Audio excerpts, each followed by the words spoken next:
What's up everybody, and welcome back once again. And in today's video I'm going to be doing my week 14 NFL preview. So without further ado, let's begin. So the first game of this week, the Thursday night game tomorrow, Raiders at the Rams, a California matchup. Both of these teams' this season is pretty much over. The Rams are definitely done. The Raiders, if they win out, they have a chance, but they have to win out. They can't lose another game. But if they were to win this game, it will have been 4 in a row now for the Raiders if they win this game. But I think regardless, both of these teams are, not in a good situation right now.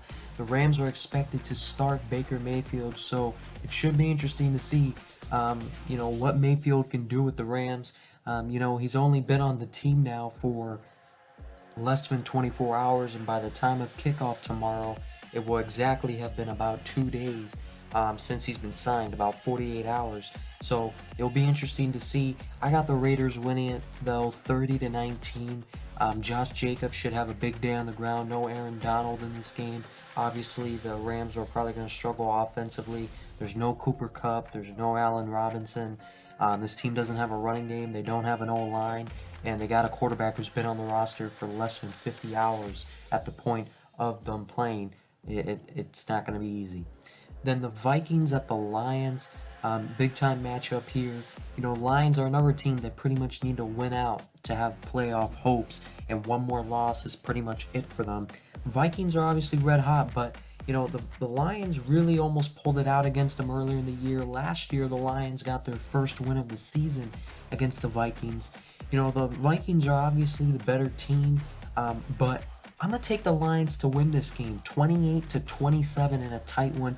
This just seems like a kind of game the Lions can get a win in. I think they're a desperate team that's going to play wild in this game. The Vikings, they've won a few games on some very, very, tight windows, and I think they might be due for a loss. I think the Lions are going to win this game. It's more of a hunch than a brain feeling, but I think it's going to happen. Then the Ravens at the Steelers. This is an interesting one. It's unlikely that Lamar Jackson will play, which means Tyler Huntley will be getting the start in this one. Obviously, Tyler Huntley has experience. He played a lot last year. He even played against the Steelers last year in the regular season. This is a game that the Steelers need also. I think the Steelers are also in a situation where they need to win out if they want to make a playoff push. And if they lose one game, they're pretty much done. The Ravens need to win it to keep the division, keep lead in the division from the Bengals. I think this is going to be a pretty low-scoring game for the most part. I don't see the Ravens doing a whole lot much offensively. They've been struggling offensively, and they're going up against the Steelers defense that has been able to stop the run way better this year, and I think that's going to be tough. Tyler Huntley's going to have to pass the ball a lot more on third downs, and I don't think the Ravens are going to be able to do much. I got the Steelers winning this 21-13. Then the Browns at the Bengals. Now, Joe Burrow in his career is 0-4 against the Browns in his career. He really struggles with this team, and I think it's because this is a team that is very good at rushing the passer, and that is the Achilles heel of the Bengals. Can they get the protection they need?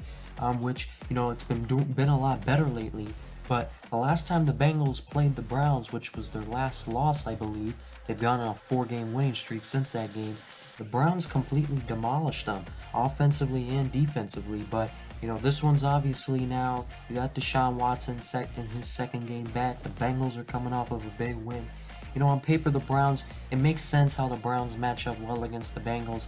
They're a team that can run the football really well. That's the weakness of the Bengals. And then they're a team that can rush the passer really well, which that's the weakness of the Bengals offense. So it makes sense, but I just think the Bengals are going to win this game 29-28. I think the Bengals are just, they're the hotter hand right now, and they should just be able to beat them. This is also a must-win game for the Browns because they're another team that cannot afford another loss if they want to make the playoffs. Then the Jets at the Bills, big AFC East matchup here. Jets beat them a little while ago when they played earlier in the year. That was with Zach Wilson. Now it's going to be with Mike White, which should give them even a better chance of beating them now. It's just been announced a few minutes before the time of me recording this video that Von Miller is going to be out for the rest of the season, which is major news for the Bills. But in terms of this game, the Bills, their main thing is stopping the run. They have trouble with that, and the Jets don't have Breece Hall or any of their guys, any great running game right now to take advantage of that, which means they're going to have to, Mike White's going to have a very good game if the Jets want to have a chance in this one. The Bills offense, I think the Jets will be able to limit them, but the Bills are going to do their thing offensively. I got the Bills winning it 24-21. Then the Texans at the Cowboys, this is pretty self-explanatory. Cowboys are loaded on offense. I don't see the Texans having an answer for them. And the Cowboys might be the best defense statistically in the NFL. And they're facing a Kyle Allen-led offense. I got the Cowboys winning at 38-3. Then the Eagles at the Giants, another interesting divisional matchup this week. I think the main problem for the Giants in this game is their secondary. I think A.J. Brown, Devontae Smith are both going to have big games. Hurts is going to feed them the ball, and I think that will then open up the run as the game goes on for the Eagles, and it's just going to be hard for the Giants to stop them. But however, I do think the Giants are one of these teams that if you don't get rid of them early, they're going to hang around and they're going to possibly get the win. I think the Eagles will win this game. I got them winning at 31-28. But this is a game that I think the Eagles really have to be careful in. Then the Jaguars at the Titans. Titans got their division wrapped up. They are playing for a higher seeding, obviously. Jaguars are pretty much done. Titans are the better team. I think, the Titans' defense has been very good this year. Not good last week, but overall they've been good this year. They should be able to limit the Jaguars offensively. I got the Titans winning at 24-17. Then the Chiefs at the Broncos. The Chiefs have beaten the Broncos, I believe now, 13 or 14 straight times. It's getting ridiculous, and no reason why that cannot continue. I got the Chiefs winning at 28-16. Maybe the Broncos keep it respectable because they do have a good defense, and they know the Chiefs well, but Chiefs should win this game without a problem. Then the Panthers at the Seahawks. Seahawks should win this one. Seahawks, if Kenneth Walker doesn't play, that could make a big difference if they can't run the ball against the Panthers and they have to pass it more. The Panthers are a solid pass defense at times, but either way, offensively, the Panthers are probably not going to be able to do much in the passing game, and they're going to rely a lot on the run. I don't think they're going to be, that's a way they're going to be able to win because the Seahawks will start to stack the box. I got the Seahawks winning this one 31-17. Then the Buccaneers at the 49ers. The GOAT versus Mr. Irrelevant. This is pretty huge. This is a big game for both sides, really. I mean, the Buccaneers, even if they lose this game, they'll still be in first place in their division. But in terms of just, building confidence and building off of that Monday night win, and for the 49ers, it's their first game with Brock Purdy as the starter. Some promising news, though, for the 49ers is Jimmy Garoppolo will not need surgery and can be back in time for the playoffs. So it should be interesting to see how that plays out. But as of right now, it's still Mr. Irrelevant time. The 49ers are just obviously the way better roster. I think Nick Bosa and that D-line is going to have a big day on Brady and the Bucs. I think Brady's going to be under a lot of pressure. I can even see the 49ers putting Nick Bosa at defensive tackle so they can get that straight up the middle pressure on Brady, which is Brady's weakness, because then he can't step up into a pocket. And then, the 49ers should be able to do some stuff offensively, even with Brock Purdy. I think, the only way the 49ers lose this game is if Brock Purdy loses them the game.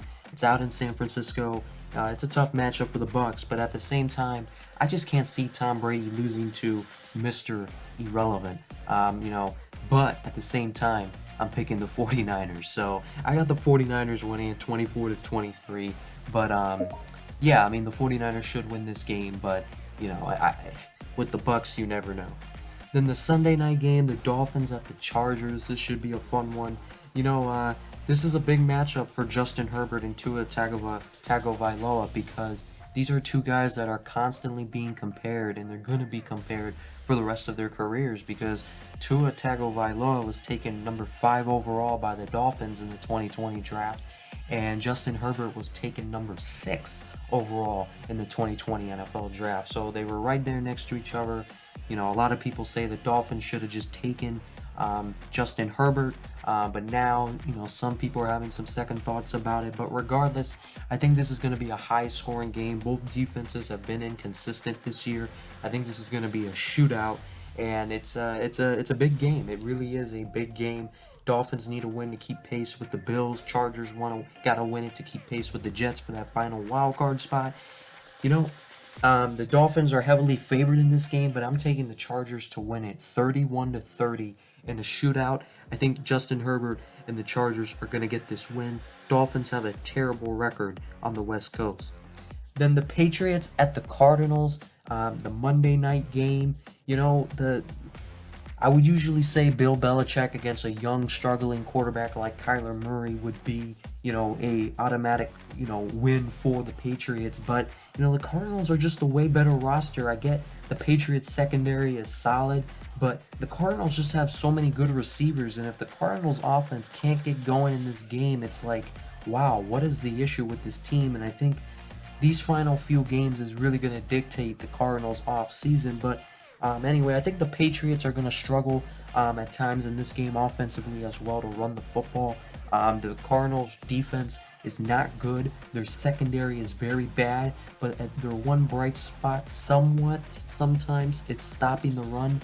At least they have the guys to do it. Maybe, you know, at times it doesn't feel like they're executing that, but they have the guys in the front to do it. Isaiah Simmons, Zaven Collins, J.J. Watt, and other guys that on that line. But, you know, which means I think, you know, they should be able to stop the run, meaning the Patriots are going to have to pass the ball a lot in this game, and, you know, they should have some success because, like I said, the Cardinals secondary is really not good, but the Patriots have just been so inconsistent in the pass game. I got the Cardinals winning this game 35-20. I just don't see the Patriots being able to keep up in this game. Comment down below what you guys think about all this, and other than that, I'll see you guys next time.